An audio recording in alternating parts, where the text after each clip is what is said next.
হরে কৃষ্ণ। আজ অধ্যয়ন করব শ্রীমদ্ ভগবত গীতা যথাযথ প্রথম অধ্যায় বিষাদ যোগ।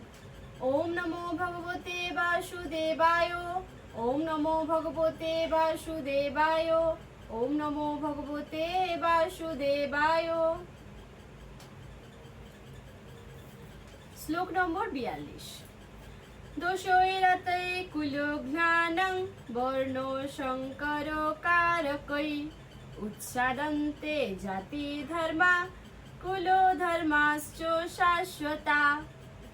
অনুবাদ: যারা কুকর্মের মাধ্যমে বংশের ঐতিহ্য নষ্ট করে এবং তার ফলে অবাঞ্ছিত সন্তানাদি সৃষ্টি করে, তাদের সেই দোষের ফলে সর্বপ্রকার জাতি ধর্ম এবং কুলধর্ম বিনাশ প্রাপ্ত হয়। তাৎপর্য: সনাতন ধর্ম বা বর্ণাশ্রম ধর্মের মাধ্যমে সমাজ ব্যবস্থায় যে 4টি বর্ণের উদ্ভব হয়েছে, তার মূল উদ্দেশ্য মানুষকে জীবনের চরম লক্ষ্য মুক্তি লাভে সক্ষম করে তোলা।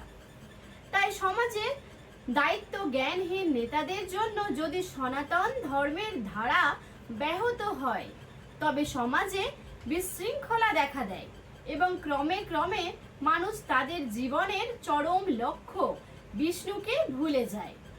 এই ধরনের নেতাদের বলা হয় অন্ধ, এবং যারা তাদের অনুসরণ করে তারা অবধারিতভাবে চরম বিশৃঙ্খলতার মাধ্যমে পতিত হয়।